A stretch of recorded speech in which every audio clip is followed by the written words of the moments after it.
karena kita membuka hati untuk setan berbisik. Terserah aja, Anda mau masuk neraka, Ji, saya mau ke surga, beres.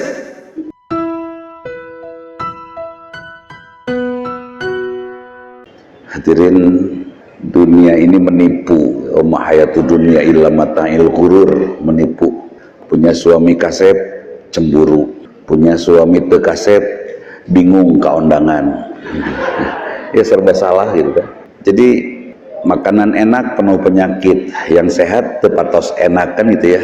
Selalu saja ada. Sampai hati-hati kita terhadap dunia ini, karena Allah sudah mendoakan kita dan meminta kepada dunia, ya dunia ukhdumi man khadamani wastakhdumi man khadamaki. Wahai dunia, mengabdilah engkau. Dunia mengabdi kepada manusia yang mengabdi kepada Allah, dan perbudaklah manusia yang mengabdi kepada dunia.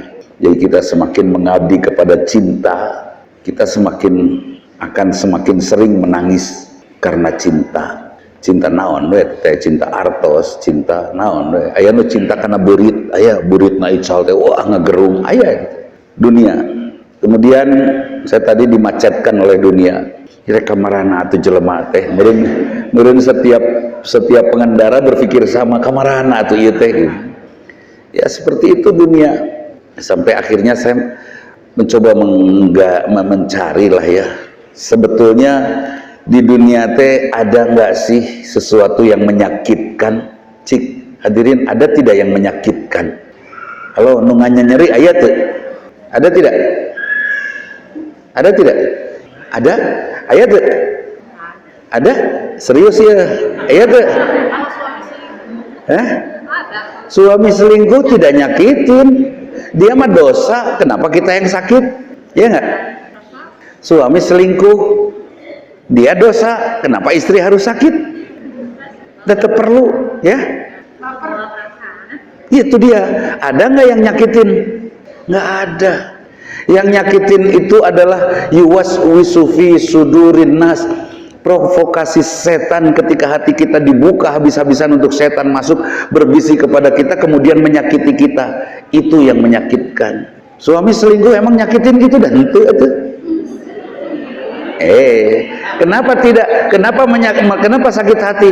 Karena mereka karena kita membuka hati untuk setan berbisik. Terserah aja, Anda mau masuk neraka, Ji, saya mau ke surga, beres. Atau suami selingkuh, kita ketularan berdosa dengan marah kepada suami. Mana yang lebih besar dosanya? Laki-laki selingkuh atau istri melotot sama suami, mana yang lebih besar? Istri melotot lebih besar dosanya daripada suami. Mas selingkuh sudah, istri melotot kepada suami mas sama dengan anak melotot ke ibunya tuh, betul? Halo, itu kan ketularan sakit itu, tidak ada yang menyakitkan. Nah, kemudian kenapa itu terjadi? Ternyata masya Allah, setan itu sampai kita harus berlindung kepada Allah meskipun kita sudah hafid, sudah hafal 30 juz, sudah akhlak kita sesuai dengan Al-Quran. Sampai kita disebut Al-Quran berjalan, masya Allah. Ada kan beberapa asatid disebut Al-Quran berjalan karena di samping hafalan Al-Qurannya, akhlaknya juga luar biasa. Tetap kita harus berlindung kepada Allah. Dari apa? Dari godaan setan, laknatullah. Dari godaan setan. Yang mana? Yang yuwaswisu fi sudurin nas, yang berbisik terus. Apa yang dibisikkan oleh setan? Banyak hal, sampai setan sukses membuat kita kehilangan keyakinan tentang Rahman Rahimnya Allah. Jadi surat terakhir menghapuskan surat pertama, ya. Bisikan setan ini untuk apa? Menghilangkan keyakinan atas kasih sayang Allah. Sampai kalau keyakinan atas kasih sayang Allah ini terjadi, hilang, maka kita akan sulit memuji Allah. Betul tidak? So, kenapa ada istri yang baik-baik saja ketika suaminya ketahuan nikah lagi? Biarin aja, saya mau mencintai Allah, terserah suami saya, mangga. Aman? Tapi suaminya itu udah nikah lagi nya baik, kok mau halus satu kawin deh mah daripada ngandebogohan nungkul. Aman? Bebas ya, bebas. Soalnya kalau ibu tidak bebas nanti saya yang helai. Nya orang nutunduh kan bahaya. Makanya Ustaz mah hese tunduh teh. Enak jadi mustami mah duduk helai bebasnya. Ustaz pan hese. komo nyarande mah dina tembok, wah dibagi dua jeung tembok pahalana tah. Nah, jadi setan menggoda manusia agar manusia kehilangan keyakinan atas kasih sayang Allah, sampai akhirnya sulit memuji Allah. Kalau sudah susah memuji Allah, dia sama sekali tidak tahu tentang Rahman Rahimnya Allah. Kamu tahu nggak, suami kamu gitu teh karena Allah sayang. Sayang di mana? Nyeri nyaho. Kan itunya. Bahasan aja sayang di mana? Nyeri. Itu teh karena kasih sayang Allah supaya kamu menjerit kepada nggak seorang ngadoa anggar salaki orang gitu. Itu kan bahasanya hilang iman kita. Itu yang digodakan oleh setan kepada kita. Terus bagaimana itu supaya kita tidak tergoda oleh setan? Wallahu a'lam. Hese gelut ngelawan petinju kelihatan. Di sini musuh saya, di sini tinggal mukul kan itu. Tapi gelut ngelawan setan nggak kelihatan. Mukul di sini, setan di sana. Kita berlindung dengan cara ini, setannya di sini. Kita mencoba hati-hati untuk tidak menjadi orang yang terjebak riba, keluar kita dari perbankan. Setan menggoda kita dengan kesombongan, dengan ngeledek orang. Riba nyaho tah ieu di surgaeun ngaledek. Jadi berubah pinarakaeunana tadina dari riba lari kepada kesombongan. Yang belum menutup aurat, kemudian dia lawan godaan setan, dia tutup aurat. Setelah itu ngelihat orang lain tidak menutup aurat, mulai ngeledek. Can nutup aurat, neraka. Mulai sombong muncul. Iya kan? Mulai bajunya agak panjang syar'i. Apa betul pakaian syar'i itu yang panjang-panjang? Ya, syar'i teh wanita telanjang masuk brem turban syar'i. Itu dekat tingali. Dan pakaian syar'i yang paling baik untuk wanita apa coba? Genteng dan pintu rumah. Itu syar'i. Tong ka mana-mana, duduk di rumah, rawat milik suami, rawat milik bapak. Kita mencari ilmu saja seluas-luasnya. Setelah beres sudah rawat semuanya. Istri saya jadi sarjana, dia jadi psikolog. Tolong titip anak saya. Satu-satunya ustadz utara memawa istri, saya diantaranya. Nyataranya, itu apa-apaan? Lucu pisan. Kenapa? Saya jaga karena saya ingin istri saya syar'i, di situ syar'inya. Tidak harus dan mengkekalayangan sok. Ayeuna, boleh tidak ibu sakit hati kalau bapak jatuh cinta kepada yang lain? Merenya bolehlah, oke bolehlah meskipun tegur. Sebetulnya bapak tidak nyakitin setan yang memanas hati orang singgelut kan itu. Cek setan itu teh. Sing pasea ece tong diantep salaki kitu teh cek setan. Kasih pelajaran untuk lelepkeun eta keur calangap keur sare kitu teh lelepkeun granat. Marah seperti itu. Silakan nyeri hati, silakan sakit hati, tapi jangan salahkan suami. Dia jatuh cinta pada yang lain karena di jalan banyak ibu-ibu juga yang kekelayangan, yang suami nyeri hati henteu menang nu eta. Betul tuh? Jangan marah bu, karena melotot kepada suami dosanya lebih besar daripada selingkuh. Eta. Jadi teu nanaon selingkuh lain teu nanaon bisi pas cukup pun suami selingkuh doakeun we, Pak. Sini, mama nggak mau marah. Kenapa nggak marah? Karena kalau menahan marah dalam keadaan dizolimi, doanya diijabah. Tapi mun ambek moal diijabah. Kalau ibu marah dalam keadaan dizolimi, umat Islam nih di Indonesia marah dalam keadaan dizolimi, doanya tidak diijabah. Kita masih marah. Karena itu tidak ada seorang pun doanya yang diijabah sekarang. Ya kan? Jangan marah, jangan marah. Saya tidak akan marah. Papa seperti itu. Tapi papa dolim, saya sakit hati. Ingat doa orang yang sakit hati diijabah. Reka doa naon, mau beja-beja. Doa naon atau malah bejaan. Ya, meskipun itu diaminan, doanya diijabah. Ya Allah, mudah-mudahan pun lanjut pas Noel, pas maut. Terus ponok doana tuh, nggak usah harus sampai gelut. Bener tuh. Suatu saat kita bobogohan, kita bobogohan misalnya, itu di toel lebar, di toel maut. Udah, nggak usah pakai pasea, enteng hirup mah. Kalau kita bersandar kepada Allah, sudah tutup setan laknatullah ini. Di antaranya dengan apa kita menutup pintu hati kita dari godaan setan? Dengan zikir, terus zikir. Kemarin pelantikan anggota dewan, yang berzikir tidak terpengaruh, yang tidak zikir langsung berubah haluan. Karena iblis dedemit jin itu ngariung didinya di gedung dewan, datang mempengaruhi. Saya masuk ke gedung dewan, Kalau sebagai calon langsung ngalamun. Kalau saya sudah dilantik nanti saya mau bikin ini kan ngalamun gitu. Itu tidak zikir kan? Sat, sihir masuk. Yang berzikir subhanallah, alhamdulillah, la ilaha illallah, Allahu akbar, sihir tidak mempan. Itu. Jadi sekarang sudah pada berubah semua. Jangan berharap Indonesia makin asik sesuai dengan harapan kita. Kena kemadinya lah. Dan kayak gemarawat, bener tuh? Kalem. Udah. Zikir. Apa zikir yang terbaik? Salat. Itu zikir terbaik, salat. Dan salatnya dalam kondisi solawat. Innallaha wa malaikatahu yusholluna 'alan nabi ya ayyuhalladzina amanu shollu 'alaihi wa sallimu taslima. Sungguhnya Allah dan para malaikat bersolawat kepada Nabi. Wahai orang yang beriman, bersolawatlah. Solawat apa? Apa nyararannya siga nisa sibian? Bukan itu solawat. Eta menyanyi. Jadi yang disebut sholawat yang mana? Selamatkan Nabi. Sesungguhnya Allah dan para malaikat menyelamatkan Nabi. Sudah jelas Nabi ahli surga, masih perlu diselamatkan? Tidak. Jadi apanya yang harus diselamatkan? Al-Islamnya. Kita ngumpul nih, selamatkan al-Islam. Dari apa? Islamnya mungkin bisa tetap ada. Dari perusakan ajaran. Jaga ajaran Nabi. Itu sholawat. Allah bersolawat dengan cara tidak salah memberikan pahala. Malaikat bersolawat dengan cara tidak salah mencatat ibadah orang yang sesuai dengan sunnah Nabi. Kita bersolawat dengan cara belajar tentang Rasulullah dan beribadah sesuai dengan apa yang diminta oleh Rasul.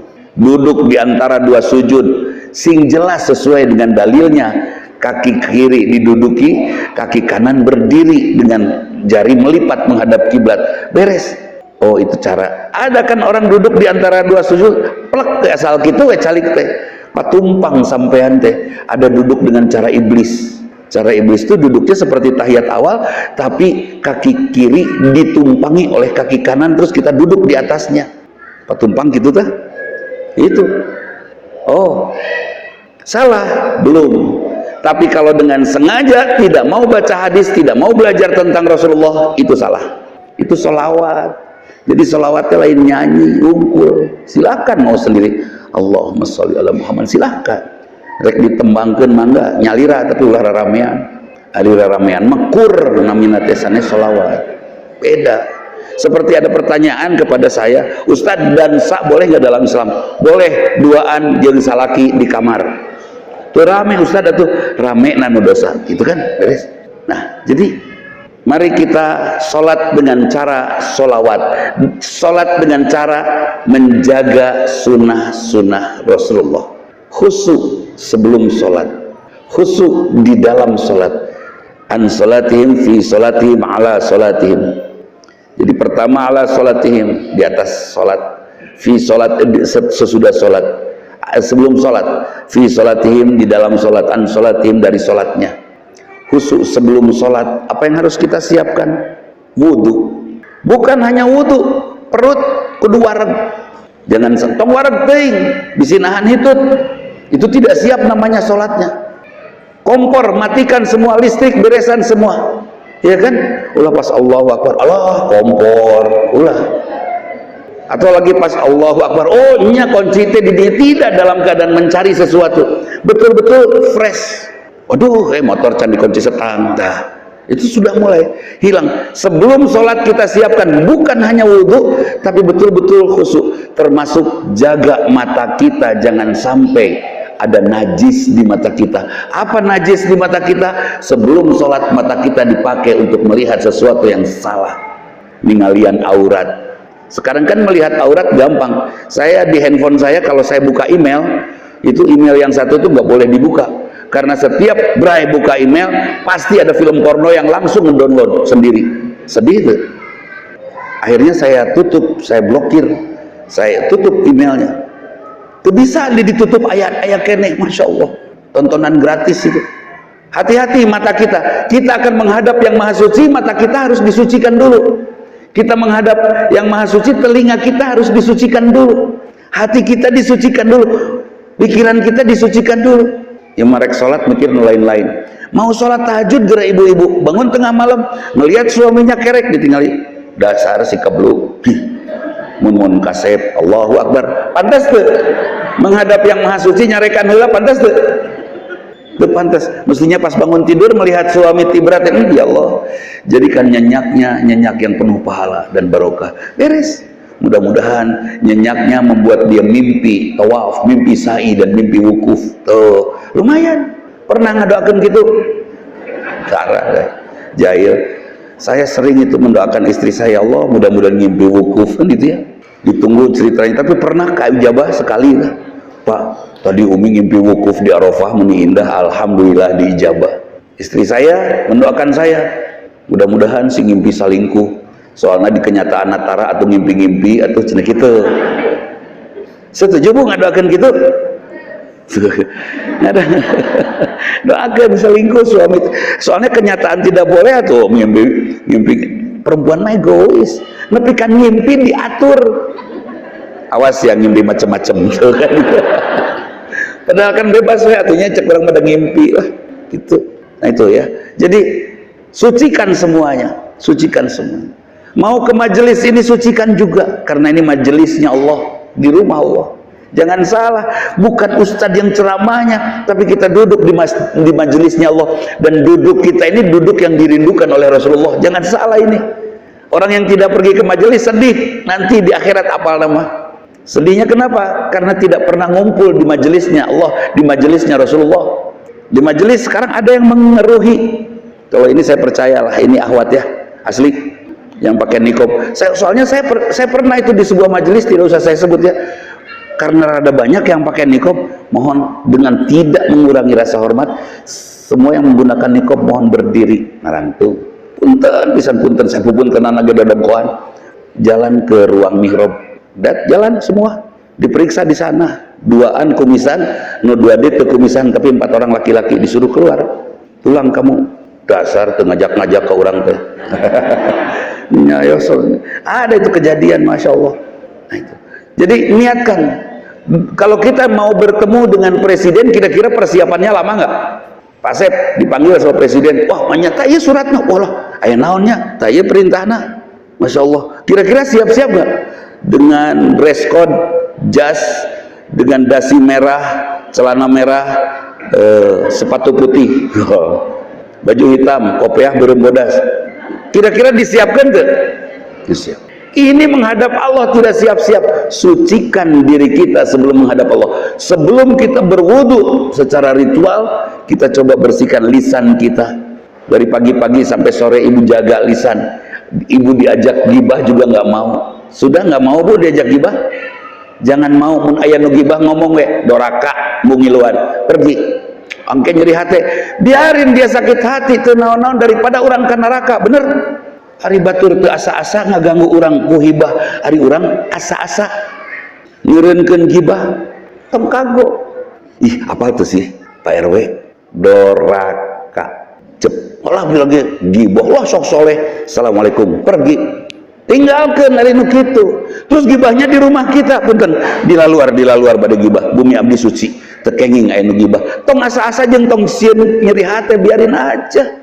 Mereka juga nggak tanggung-tanggung ngomongin orang pika nyeriut. Kenapa kita asa-asa ngomong apa? Bagaimana caranya supaya orang tidak gibah? Kumaha carana? Carana berbuatlah nutupi omongan. Setuju? Yes, mulai ngomongkeun. Saya punya pembantu di rumah, khadimat, punya pembantu. Dan mungkin satu-satunya di muka bumi ini pembantu yang tidak pernah membicarakan majikannya, itu pembantu saya. Karena pembantu saya bisu dan tuli. Nah memang kalau mau manggil dia harus diudag, diudag untuk di baledog ninggalin naon cenah dia itu. Jadi kembali lagi bereskan sholat kita. Kemudian sesudah kita sholat rapi beres, sebelum sholat, di dalam sholat kenali bacaan sholat. Sudah bacaan yang pendek-pendek saja, terus ya. Kira-kira yang panjang tidak hafal artinya, hafal harus yang tahu artinya. Kalau saya jadi imam di sini boleh saya panjang bacaan sholatnya, silahkan. Tapi pikirkan imam makmum di belakangnya, bisi anu cangkeuleun. Sudah yang paling panjang tuh saat sholat Jumat al-A'la dan al-Ghasyiyah, itu yang paling panjang. Contoh Wah, mau ngapal Al-Baqarah, bolehnya rakaat pertama Al-Baqarah 34 jam, rakaat kedua Ali Imran, ya, hampir 34 jam. Bisa, silakan. Kalau mau panjang, kesepakatan tahajud berjamaah apa? Kalau mau panjang sholat sendiri dalam keadaan tahajud misalnya, silakan. Ya kan, adik berjamaah hati-hatilah. Terus imam nate lama sujud nate, khusyuk. Kira-kira makmum semua ikhlas nggak imamnya sujud lama? Ayah salah satunya yang ngutruk pasti. Ini panjang-panjang abang soleh lah, bosol ngomong. Truk maut. Husnul khotimah tidak? Meninggal dalam keadaan sujud. Husnul khotimah atau ngutruk khotimah? Jangan sampai ada yang ngutruk khotimah, taeta. Ya, hati-hati. Jadi ibadah di dalam sholatnya juga kita harus khusyuk. Bukan hanya imam yang harus khusyuk, tapi imam juga menjaga kekhusyuan makmumnya. Pernah di Masjid Nabawi rada panjang, itu panjang pisan perasaan mah. Ininya teh ayat teh sholat subuh ada orang mules sampai di situ kebobolan. Iya, di Masjid Nabawi itu pernah terjadi. Mata jadi imam tehnya kudu mikirkeun oge makmumna kan gitu. Kalau saya jadi supir pikirkan penumpang saya kira-kira ada yang jantungan enggak, kan kita harus hati-hati kan, seperti itu. Khusyuk di dalam sholat, bacaannya kita hafal, kita sadar bahwa kita menghadap Allah, berhadapan dengan Allah, kita sadari itu, karena kesadaran itu akan membuat kita mau ngalamun, dan jangan ngalamun, sekali ngalamun lupa rokaat langsung, aduh rokaat sabrahaya. Ini khusus mereka yang di atas 45 tahun, di atas 45 tahun ngalamun sedikit langsung lupa rokaat itu. Kalau masih 30 tahunan mah ngalamun sedetik lupa rokaat langsung diponokeun. Duh, ieu rokaat kaopat, rokaat kaduanya. Oh, kaopat, padahal kekeras hiji gitu. Itu anak 30 tahunan wanian. Yang 50 tahunan harus hati-hati, itu bisa batal sholatnya, malah diberhentikan, diulang sholatnya. Jangan ngelamun. Khusyuk di dalam sholat, khusyuk di luar sholat. Kan orang rata-rata khusyuk teh sampai kok hilang konsentrasi. Rasulullah pernah mendapatkan sorban dari sahabatnya, 2 buah hijau dan merah. Rasulullah ingin memberi kepada Ali. Dia pergi ke rumah Ali, di belakang rumahnya kan. Ali, waktu itu Ali sedang sholat, bukan sholat wajib, sholat sunat. Ali, kamu mau sorban ini, sorban yang biru atau yang hijau atau yang merah? Pas ditinggali, ke sholat, dah masuk lagi Rasulullah ke rumah, pulang lagi. Sudah beres, Ali datang ke rumah Rasulullah. Saya pengen yang merah ya Rasulullah. Berarti ke sholat nggak dangu kan? Tapi Rasulullah ngedugur, ari maneh sholat, naon teteh gitu. Nggak dangu kan? Jangan sampai mentulikan diri pada saat sholat. Tetap kita sadar bahwa kita menghadap Allah. Kemudian, nah ini khusyuk yang paling penting sesudah sholat. Bahkan disebutnya kalau sesudah sholat tidak khusyuk, wailul lil musallina alladzina hum an sholatihim sahun. Celaka untuk orang-orang yang sholat, yang lalai dari sholatnya. Di dalam sholat minta rizki tapi malasnya mual ayah, Allah marah itu. Ibu di dalam sholat, di dalam doa, ibu suka berdoa, ya Allah jadikan suamiku suami yang setia, ayat gitu, ayat. Tapi rewag-rewing pantas tuh, sing lucu atuh, ya. Ingin suaminya setia, sederhana kok. Ini laki-laki zaman sekarang di Indonesia ini ahli surga tanpa hisab, ini ahli surga tanpa hisab. Nyari nafkah kan, nyari nafkah, dikasihin ke istri kan, kasihin ke istri, masih sok kacarekan ke pemajikan, masih edun deh. Orang yang nyari uang terus dicarekan kene edun deh. Kita Ahmad surga, saya banyak dosa, malaikat nges bea ke pemajikan, aman. Ahli surga tanpa hisab. Nah ini wallahu alam. Setuju suami ahli surga tanpa hisab? Kira setuju? Serius setuju? Ayah nyebut kieu bahaya, tak kasalaki itu setuju ke surga gitu ya. Pengen bareng sama suami di sana, pengen bareng? Saya mah nggak mau. Saya udah janjian sama istri saya, awas ke surga ulah bareng. Nah apa? Kebayang tuh kalau di surga masih kena aturan rumah tangga. Ini saya, istri saya, ini suami saya, berarti ada mahram, berarti ada aurat, ya. Berarti masih ada hukum, berarti tidak ada kenikmatan, atau betul? Ada aturan suami istri di sana? Menurut saya tidak ada. Matan dari keterangan itu perlu dipertanyakan, karena di sana kenikmatan tanpa batas. Kalau ada aturan suami istri, Kenikmatannya tanpa batas tidak, sudah dibatasi lagi. Pas main-main ke istri orang, tong selingkuh, abang-abang di surga, kan bahaya, bener tuh. Jadi tidak ada aturan, pokoknya azwaju mutahharatun. Kita dapat di sana pasangan, buat ibu ada pasangan, buat bapak ada pasangan yang menggembirakan kita. Urusannya bukan seksual, karena kenikmatan yang luar biasa di sana bukan seks. Itu hanya di dunia saja. Kebayangkan kalau saya sama istri saya di surga sok duaan, kercalik duaan, ngobrol mesra, datang tiluan istri. Neng kamarana, bedeka bapak. Ih, hari neng saha? Bidadari. Kadia tuh. Alimah ayah ibu. Liar tuh. Mending ibu mending bidadari bar. Mending bidadari atau jauh. Udah beres. Jadi istri saya dengan pasangannya, saya dengan pasangannya sudah tidak lagi ada baper di sana. Semuanya akan nikmat. Kan kasihan ibu yang suaminya 4. Suami pertama meninggal, kedua meninggal, ketiga meninggal, keempat baru terus ibunya meninggal. Nanti saya ke surga, di surga sama siapa suami saya? Liar pan. Semua ustad bingung ngajawab tungtungna suami nupang solehna cenah kitu kesebeulana teh pembela diri. Terus ada jawabanna nu pokoknya suami nupang kita cintai cenah. Ya itulah di sana mah sudah tidak ada lagi cinta-cinta seperti di tanah air kita ini, nggak ada. Udah beda lah pokoknya, lain roat walau dunun samiat. Beda dengan pengalaman mata dan pengalaman telinga kita, beda dengan pengalaman pikiran dan perasaan kita di surga itu. Ya. Nah, jadi sing husu wailul lil musallin, celaka untuk orang-orang yang salat, yang lalai dari salatnya. Dina salat hayang salamet ari kalakuan picilakaeun. Ya Allah selamatkan saya mau jemburan. Wah, di tengah-tengah jalan tol ke Tararik belenyeng we. Bisa diselamatkan oleh Allah, tapi kitanya menjadi orang yang dimurkai oleh Allah. Kenapa kita dimurkai oleh Allah? Karena kita hanya minta kepada Allah, tapi kita tidak berikhtiar untuk selamat. Ya Allah, solehkan suami saya belum siap untuk dimadu ya Allah. Terus kitanya betul-betul merapikan diri, jadi istri yang cantik di ruang tamu, jadi teman ngobrol suami yang paling baik dan paling smart. Jadi suami tidak punya teman ngobrol lain kecuali istrinya. Indah tidak? Kemana pak? Pulang. Nah pulang waya kieu, kangen sama istri ngobrolnya asik aya pan gitu. Nah maneh teu balik mau main pemajikan orang nu kitu ngobrolna sarua gitu rudet segitu kan aya. Jadilah istri yang cantik di ruang tempat ngobrol, ruang tamu, di ruang makan, makanannya selalu up to date, dan masakan istri harus disesuaikan dengan selera suami. Aya pan suami teresep sambal, teresep lada, istri masak lada. Terus suamina teh protes, mama tuh mama meni lada ke henteu atuh sakieu mah ningeuna si eta sangeunana pisan henteu atuh sakieu mah meni ih lalaki teresep lada tah nya da mama anak merak geus tuntungna silin. Coba masakannya sesuaikan dengan selera suami.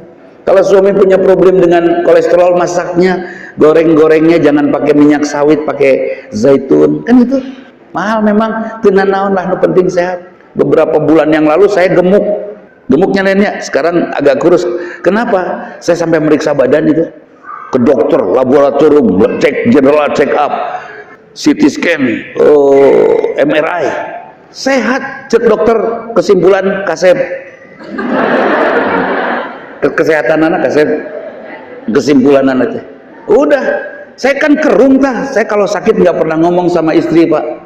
Saya pernah dirawat 2 hari 2 malam. Istri saya nanya di mana pak? Luar kota. Udah gitu aja. Teh padahal ker dirawat.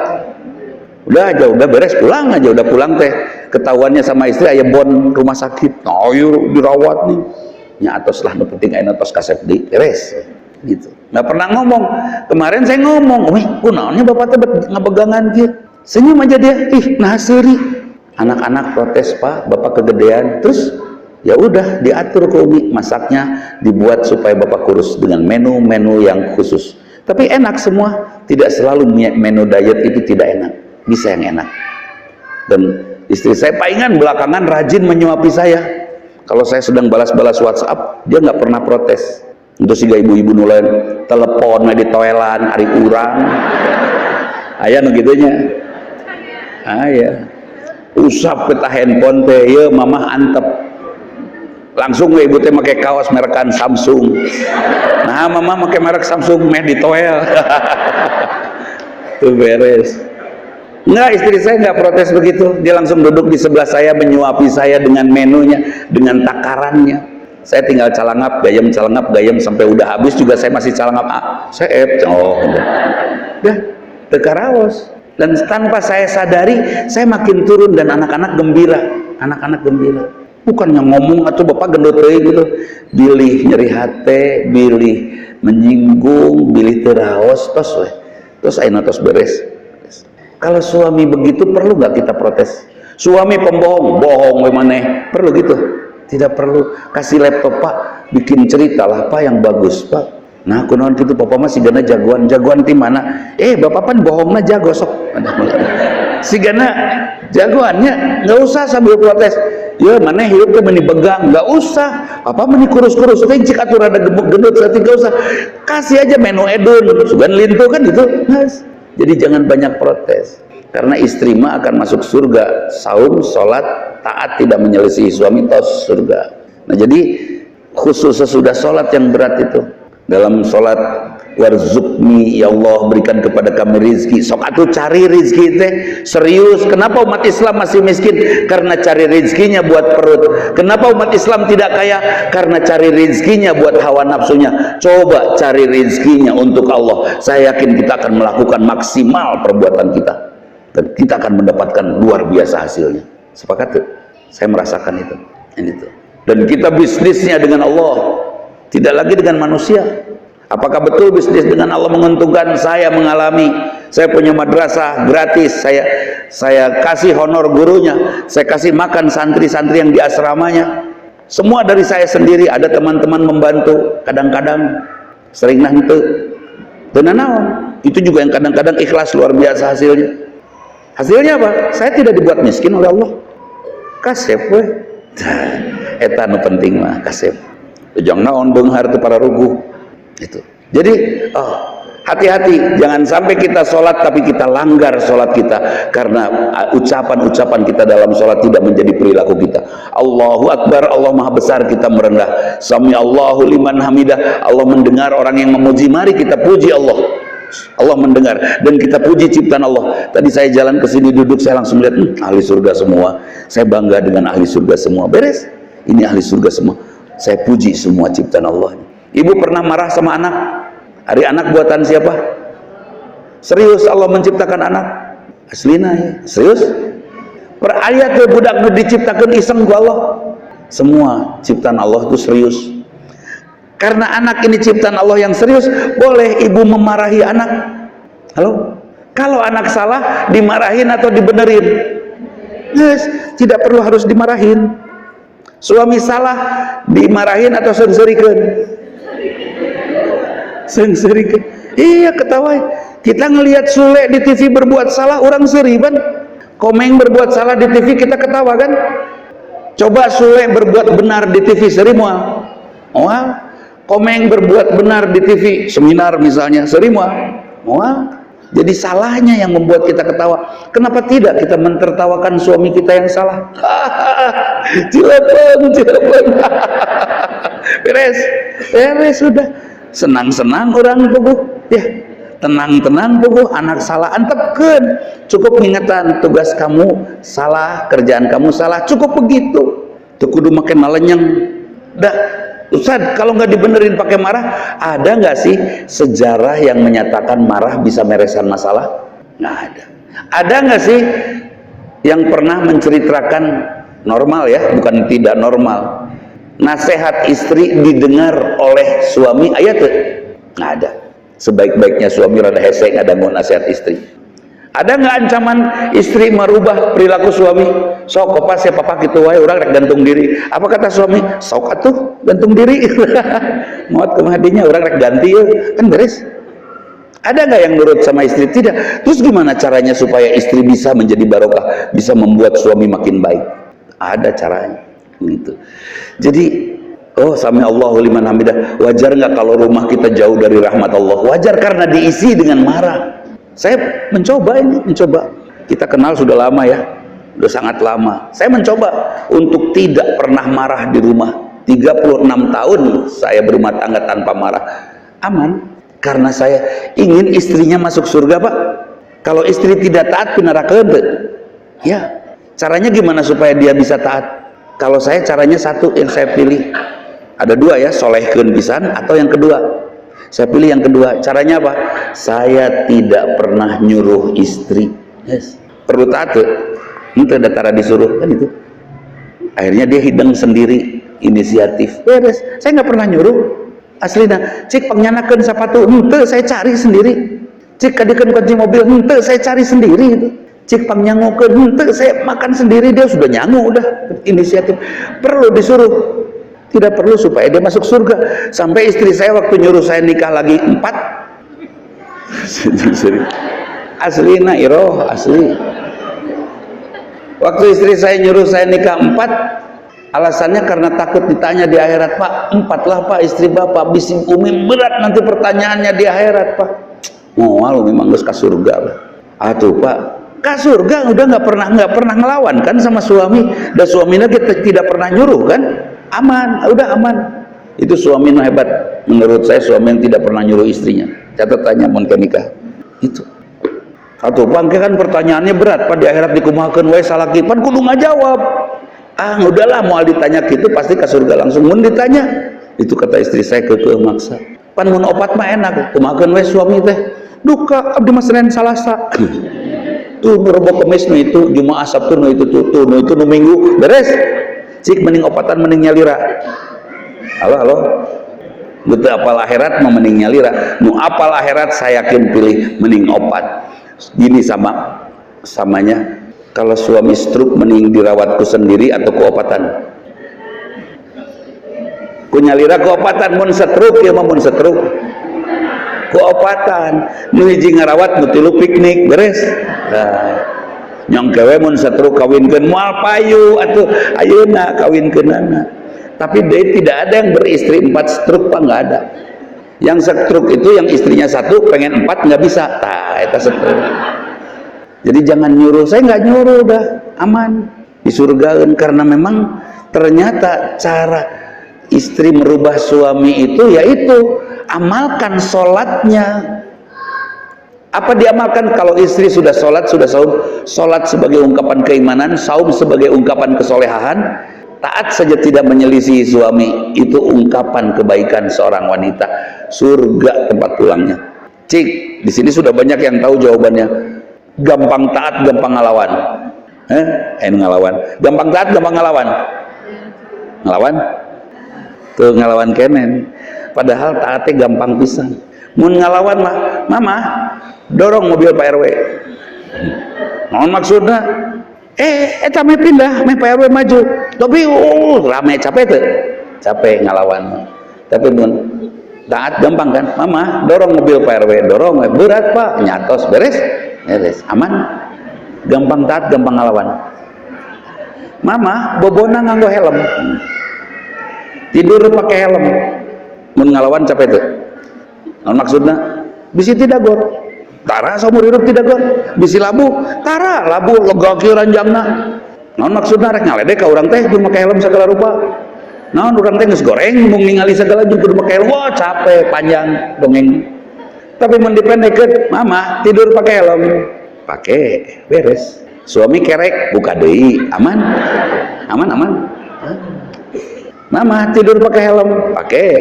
Tibra da haneut. Gempa bumi, rubuh, salamet. Salaki, beres. Geus aman. Jadi meningkat, istri tinggal taat kepada suami, tidak menyelisih suami, surga. Enteng itu. Terus tidak menyelisih suami. Mah, ini sudah liburan mah. Iya Pak, Mama mau liburan, mau piknik kemana kita? Pengen ke Danau Toba Pak lah, ke Medan pengen tahu, belum pernah. Pengen ke Brastagi, jauh atuh mah. Kemana tuh Pak? Kita ke Jogja aja yuk. Hayu lah, enak kan? Ayo, udah. Mau Jogja tuh, di Jogja mah ke usum Jawa ya Pak. Wow, Pak capek lah. Udah, nggak usah menyelisih suami. Ke Jogja, ayo beres, ibu teh. Beresan koper. Kenapa mah bawa koper segala? Kan ke Jogja, departemen setor. Oh, ngajak belanja, siap, beres. Masalah bukan? Enak untuk nurut, enak. Udah, jangan selisihi suami. Kan perempuan mau urusan sepatu, salah kaki jadi masalah itu. Papa, mama nggak suka papa pakai sepatu itu. Emang kenapa? Ganti. Nah gitu, ganti. Emang kunaon? Ganti. Itu suami nu ngatur teh, molotot teh pasnya. Tuh tah, mama udah beli yang baru, ganti. Jelek pakai itu. Ganti suami teh umumna narurut deh nya. Jadi wajar mun suami nanti banyak pertanyaan di akhirat kunaon narurut ke pemajikan beren gitunya. Nanti anak yang protes. Mama kenapa sih papa urusan sepatu meni rempong pisan sih mama? Urusan sepatu biarin aja tuh, kuma papa udah enakeun yang itu biarin aja mah.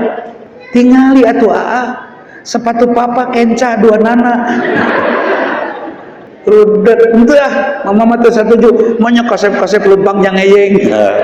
Yang ngigir gitu sih gak keuyeut. Geus Jadi istri taat tidak menyelisihi suami, surga. Saya pernah bertanya, Pak, betapa menderitanya wanita sampai harus taat kepada suaminya. Edun tuh sih, capek tuh. Sangsara pisan jadi perempuan harus taat. Ternyata setelah saya baca secara psikologis, ternyata ketaatan adalah kekuatan. Prajurit disuruh sama jenderal, serbu kararuat mah. Persis seperti ketika tentara Talut menghadapi Jalut. Yang taat yang menjadi pemenang. Jangan kamu minum air ini sampai besok. Yang sudah haus minum, dia tidak bisa diajak perang. Yang sabar, yang taat siap diajak perang. Ketaatan adalah kekuatan. Bukan hanya itu, ketaatan adalah pisau tajam yang bisa mengukir karakter sesuami sesuai dengan keinginan kita. Senjata pisau tajam. Ibu ada nggak yang punya suami pelit? Itu bukan suaminya yang pelit, bukan suaminya yang pelit, tapi ibunya tuh enakeun dikasihnya. Kan ada istri enakeun mah buat nafkah. Suami tuh besoknya pergi mikir di 20 juta asa kurang, terus nyari lagi, ngasih lagi mah pilih kirang gitu.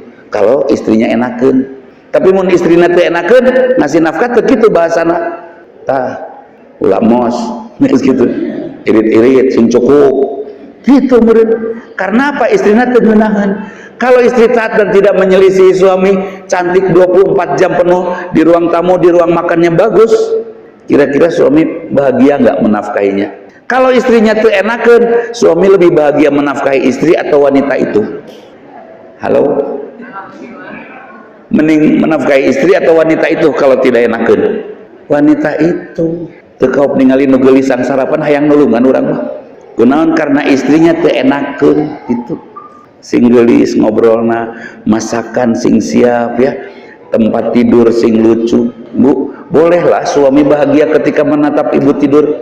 Bahagia itu bukan pada saat ibu bangun, tapi keur tibrakna suami itu enakeun natapnya. Ada teman saya paling suka kalau sudah istri saya tidur ngecepat urang teh diuk we na kursi ningalikeun saya eta lucu pisan gitu. Kunaon? Eta sleeping beauty cenah. Ada istri yang tidurnya sleeping beauty, aya anu siga beruang kutub nih. Morongkol teu para ruguh, mung ningali na geus sieun di capluk. Kalau yang sleeping beauty mah pas ningali teh papa ngeliatin aja cantik mama.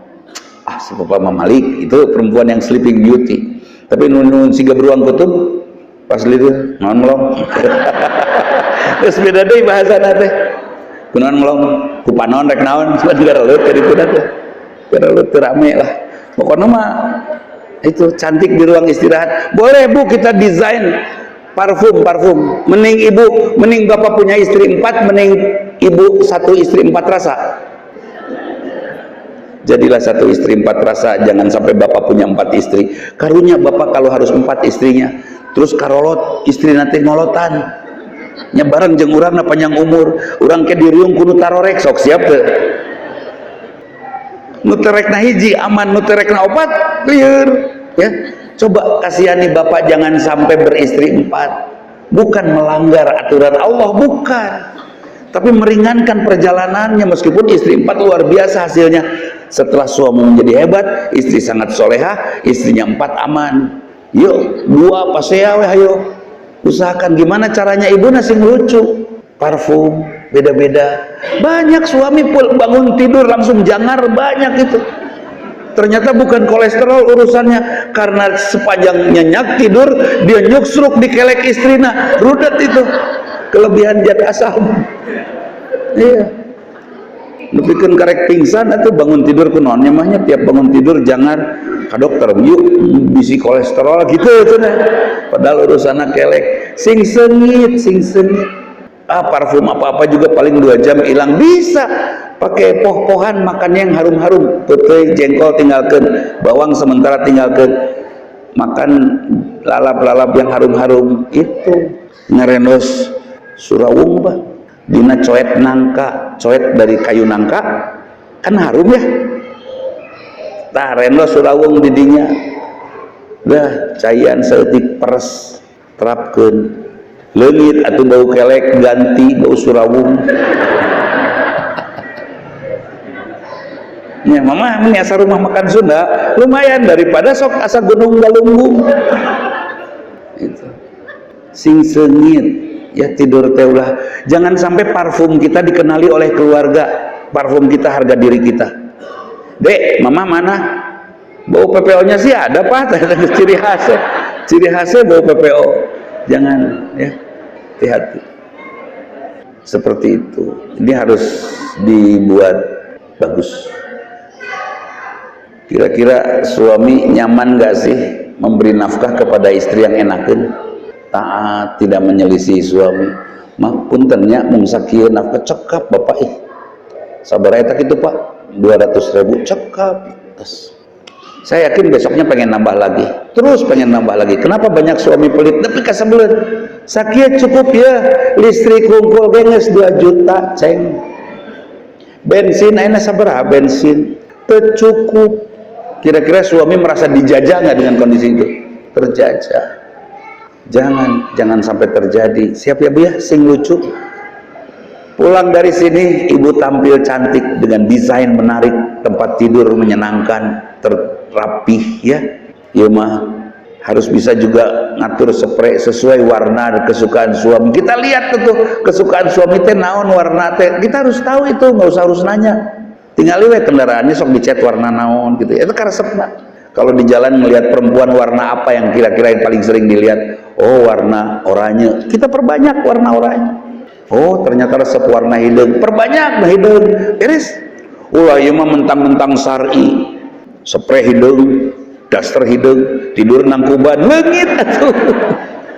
Leungit, mama. Ini jelas ya. Aya itu ya. Oke. Jadi siap taat.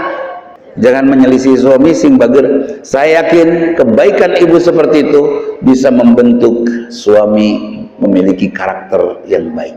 Kita lihat wanita laki-laki sukses. Ternyata laki-laki sukses didampingi oleh istri-istri yang sabar.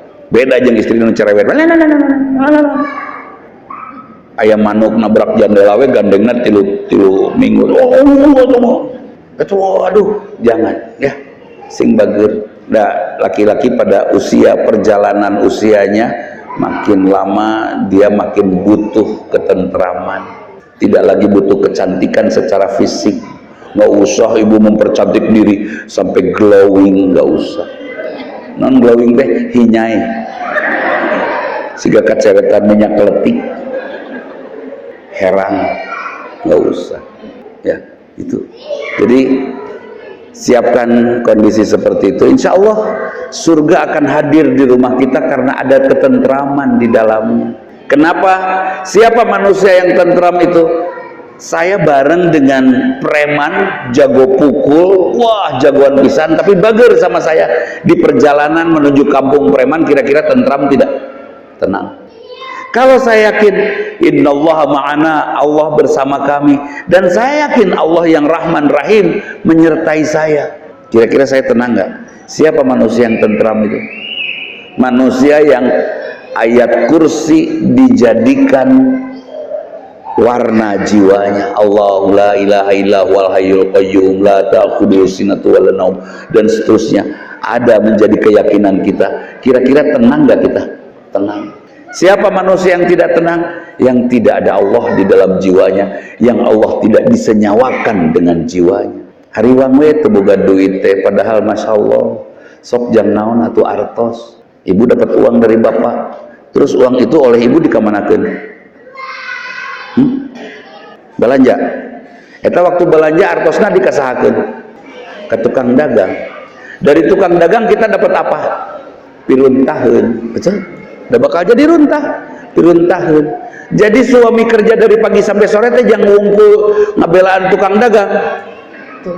Benar tuh. Terus ada suami istri pas berantem bertengkar tentang uang, itu ngebelaan saha? Tukang dagang. Geuleuh teu? Geuleuh pisan kan itu. Nah itu. So, jadi buat apa? Manfaatkan uang, fikirkan cara belanjanya. Pastikan kita belanja benar. Kalaupun menyiapkan makanan, pastikan makanan sehat. Dan saya titip, ini mah bukan perang dagang ya, bukan perang dagang. Semua minuman yang ada di minimarket, di supermarket, insya Allah racun. Terus ngocek nyalira di bumi. Saya bekal sendiri di rumah bikin teh, pakai madu, bekal sendiri maduna asli, China asli, itu pakai mesin, dah botolan. Karena apa? Saya tahu apa penyebab diabetes yang sekarang paling banyak. Itu tidak pernah diberitakan. Mereka pengkonsumsi minuman kemasan manis. Itu semua keserang diabetes. Tok tingali supir bus, pegawai negeri yang atau pegawai atau karyawan yang sering tugas luar, minumnya itu di supermarket atau di minimarket, ya kan? Itu yang kena diabetes, gagal ginjal dari situ. Terus punten aya minuman sederhana gening sase extra jos 2000 disebut minuman sehat. Mungkin teu sih sehat ke 2000 nya. Asa teu mungkinnya? Teu mungkin. Yang sehat mah buatan istri di rumah. Tah eta sehat. Bari jeung ngocekeun lagi ngadoa. Sing satia, sing satia, sing satia. Mun macem-macem sing pae. Kitu meureun ngadoana teh bari ngocek. Tapi lumayan aya doanya. Daripada teu ngadoa-doakeun acan. Nah itu. Nah, itu zikir terbaik salat.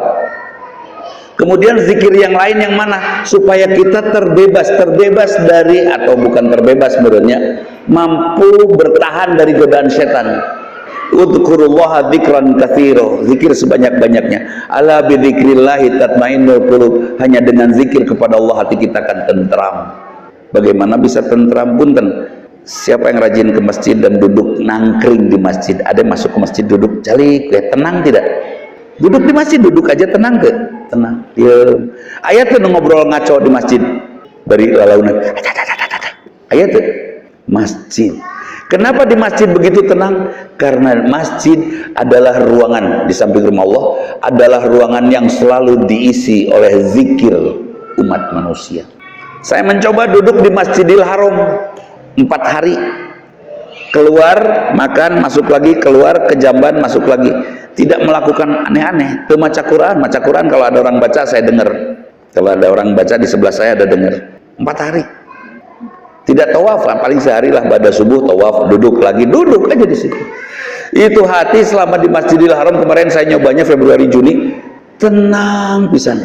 Ada apa dengan Masjidil Haram kok bisa tenang? Saya coba di Bandung ya.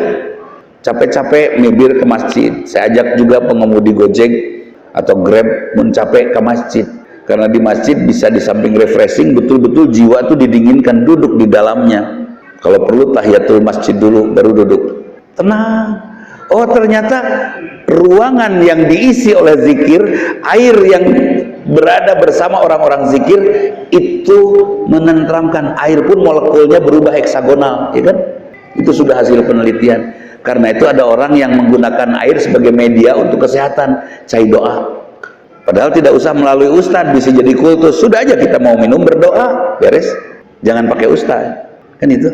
Air zam-zam hebat tidak? Hebat. Cucu saya sakit kena virus itu. Nggak tahu virus apa, bukan rubella. Siga rosalia gitu nanti. Siga merek, siga cap kembangnya. Pokoknya itulah. Kata dokter ini nggak ada obatnya. 3 minggu sembuhnya, 3 minggu paling cepat 2 minggu. Oh saya bilang, incu Ustadz temenang sangsara.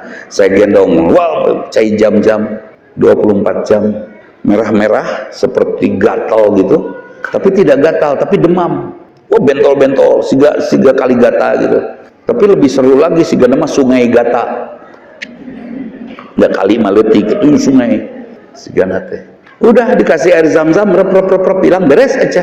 Saya langsung telepon dokternya, dok, pun inju kumaha tos damang, kumaha sehat cucu, oh tano. Saya kasih tahu itu obatnya zam-zam. Masya Allah, akhirnya direkomendasikan zam-zam sebagai obat antivirus itu. Masya Allah. Ada apa dengan zam-zam? Trace mineral itu mineralnya lebih tinggi dari zam-zam. Terus Dead Sea itu mineralnya lebih tinggi dari zam-zam. Kenapa zam-zam yang terbaik? Karena zam-zam mata airnya berada di kitaran jutaan orang berdoa ratusan tahun lamanya. Wajar tidak airnya hebat? Terus saya mikir lagi nih tentang zikir. Di dalam badan saya ada air, betul? 80% badan saya terdiri dari air. Darah 4 liter kurang lebih sampai 6 liter. Kalau saya ditusuk keluar darah 3 liter, pasti saya sakaratul maut. Jadi itu mungkin getihna keluar 3 liter. Kan gitunya. Nah, setong dihubung-hubungkan. Itu mah hanya sekedar gambar saja. Oh, di dalam badan saya ada cairan. Terus bagaimana supaya cairan di badan saya hebat? Saya zikir. Saya zikir. Sudah, subhanallah, alhamdulillah, la ilaha illallah akbar. Semua pekerjaan saya lakukan, ya Allah, jadikan ini pahala untuk saya, untuk kedua orang tua saya, untuk semua orang yang berjasa kepada saya, untuk orang-orang yang baik pada saya. Terus, yang disebut orang baik itu bukan yang berkelakuan baik, tapi juga orang yang memberikan pelatihan kepada saya jadi baik. Orang jahat misalnya, gara-gara ada orang jahat, saya jadi pinter kungfu, misalnya kan itu. Itu orang baik tidak? Baik. Gara-gara orang jahat, saya sering dibully, saya jadi jagoan, ya kan? Terus misalnya ibu kena KDRT, itu karena apa? Karena ibunya tidak jagoan. Kalau ibu kena KDRT di rumah, sok disiksa oleh suami. Di Almanar insya Allah ada latihan silat ya. Di sini ada latihan silat. Ibu ikut latihan silat di Almanar. Nggak usah ngomong sama suami. Terus jagoan pas suami rek nunggel nyingcat set. Pas suami rek najong, ibu luncat kalau tengwep. Mama, jadikan aku muridmu, mama. Oke. Zikir ya. Oh, saya coba juga buang lagu di mobil, saya ganti murotal. Alhamdulillah, iklim jiwa saya tenang. Nah itu kesimpulannya, berzikirlah untuk bisa menepis godaan setan. Zikir yang terbaik tentunya sholat. Kemudian godaan setan yang mana? Yang yuwaswisu fi sudurinas. Apa yang digodakan oleh setan? Untuk menghilangkan keyakinan bahwa Allah pengasih penyayang. Kalau kita yakin Allah pengasih penyayang, kira-kira kita akan tentram tidak? Sangat tentram. Hadirin, itu saja mungkinlah. Menyarane maraos, ya lu di tengah cangkel. Nilila ngaji teh. Mending di tengah cangkel unggul. Iya guys, sudah cangkel nganahan hitut, alas penderitaan. Mungkin ada yang ditanyakan, satu akhwat, satu ikhwan saja, 1, 2, oke. Di belakang tuh yang tengah. Ini mau belakangan, itu duluan yang ngacung. Oh. Oke. Yang bertanya katanya berhadiah umroh jika mampu. Ya. Untuk mampu ulah. Oh. Assalamualaikum warahmatullahi wabarakatuh.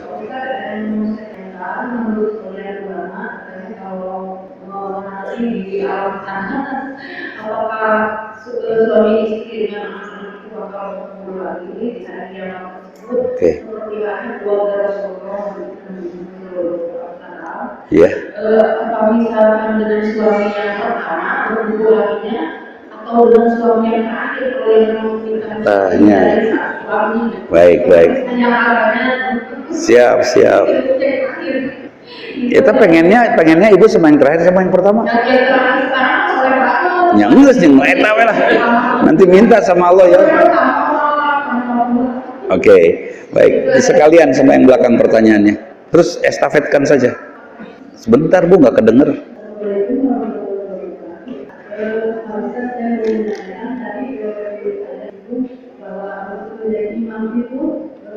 Suratnya seorang ibu yang biasa berjalan dengan putrinya di rumah, dan itu dia menyebabkan ada pembelajaran kepada putri tersebut, sehingga suratnya dari hari dia itu bertambah. Sementara anak-anak yang ada bahasa guru yang dan mana itu sementara kita melakukan hal tersebut untuk pembelajaran. Sepakat. Oke. Baik. Jadi begini, pengen anaknya hafal Quran tapi kita maksa dalam sholat 5 ayat nih para ranjang dari Al-Baqarah misalnya ya, manjang. Kira-kira anaknya jadi betah sholat atau jadi males sholat? Jangan ajari anak untuk males sholat kayak mamah, tidak. Jangan sampai anak kita seperti apa yang kita inginkan, tapi anak kita harus seperti yang Allah inginkan, ya kan? Tidak selamanya apa yang kita ajarkan kepada dia, tersebut saja dalam sholat kita ayatnya maju terus Al-Baqarah ayat 5 ayat pertama, terus 3 ayat kedua, 3 ayat. Para ranjang kata anak, jangan sampai nanti gara-gara berjamaah dengan anak perempuan kita di rumah, anak kita jadi malas sholat, ya kan? Jangan. Kecuali kita sepakat dengan anak kita, sepakati dulu kita maju ya, satu ayat saja. Mudah-mudahan kita jadi hafal Quran, kan itu ya. Tapi jangan dipaksakan, anak jadi malas nantinya.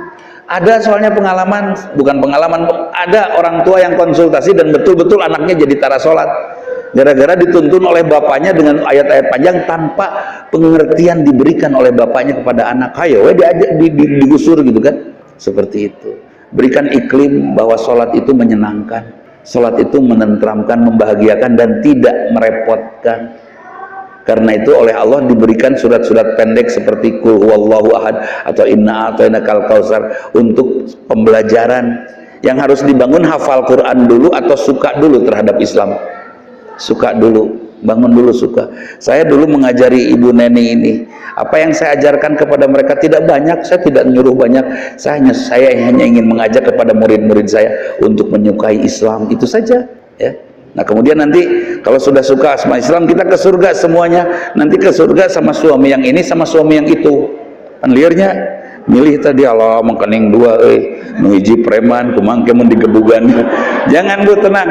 Di surga Bu mungkin bukan suami yang sekarang, mungkin bukan suami yang pertama, tapi ada yang lebih baik dari suami kita. Tenang ya. Itu hanya 2, 4. Silakan. Mic-nya alungkeun we. Oh iya.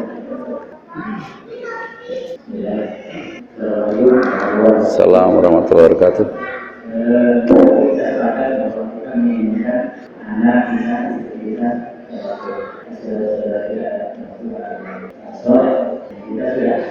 Mengajarkan kepada anak kita, istri kita, sebenarnya menarik kita bersikap kepada anak tidak marah. Kemudian kita melihat anak kita ajarkan anak remaja sholat itu terus ya, tidak kita ajarkan kita bangunkan sholat saja. Kalau tidak marah, ini marah sesuatu yang mengharuskan kita. Mungkin nanti berkelanjutan sehingga anak dimampukan yang kita ada selanjutnya seperti dimampukan untuk untuk bisa tadi Baik. kayak tidak ada kewat kita sadar. Oke. Hadirin, bagaimana caranya supaya bahasa kita jelek di anak? Bahasanya sederhana tapi jelek masuk. Kita harus memiliki berat jenis yang lebih dari egoitas anak. Kalau berat jenisnya tidak lebih dari egoitas anak, maka akan ngambang bahasa kita. Busa disimpan di air ngambang, ya kan? Tapi besi disimpan di air ngerelep. Artinya apa? Kita harus punya karisma di hadapan anak, sehingga ucapan kita sesederhana apapun akan nempel. Saya nggak nyuruh anak saya sholat, tapi anak saya nuturkan. Satu saat anak saya kelihatan nulis skripsi waktu itu. Wah, can sholat ya. Saya langsung ke kamar anak saya, padahal saya sudah sholat. Dek, sajadah di mana? Tuh. Bapak belum sholat? Belum. Ayo bareng atuh. Enggak Pak, kayak kagok.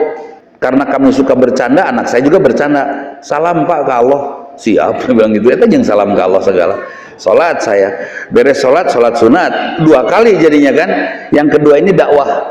Saya yang ngajak sholat anak saya, sudah beres, sudah saya langsung hampiri anak saya, salam. Apa salam di Allah? Lain malaikat pencabut nyawa rek datang, pergi aja saya. Syukurlah, maut, pergi aja sholat. Aman kan? Jadi tidak harus dengan bahasa serius.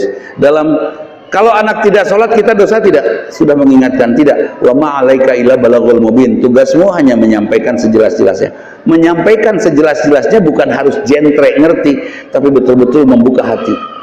Cara membuka hati, jadilah manusia yang paling mengagumkan di hati dia, sampai setiap ucapan kita akan didengar. Punten, pernah bobogohan? Atau gini, pernah jatuh cinta? Oke, pada saat jatuh cinta, kira-kira omongan kekasih langsung nurut tuh orang. Kenapa? Karisma dia kita cintai.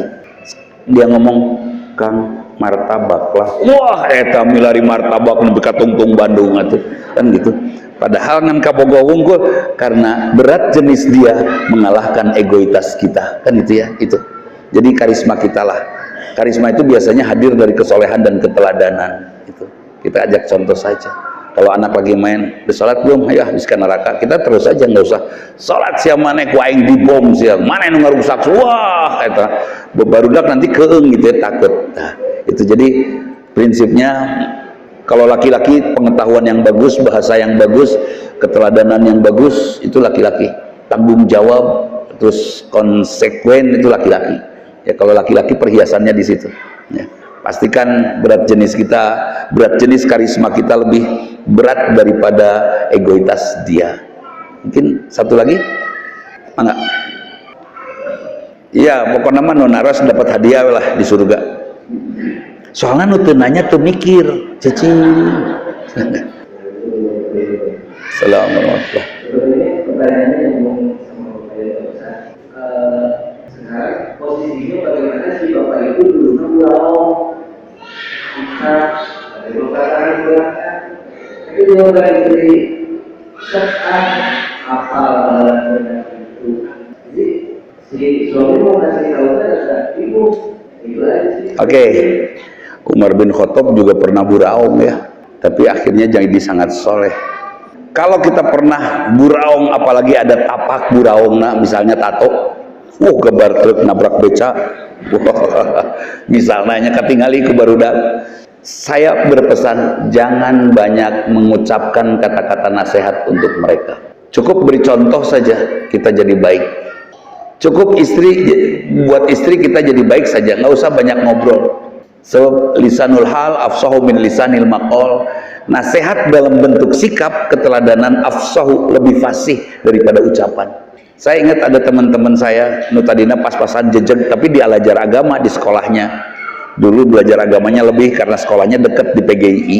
Nah, habet ayeuna balalager. Kunaon ngadadak bager jeung ngadadak serius. Era we ku Ustad Evi urut preman bisa ari urang teu preman-preman acan mah nya teu soleh.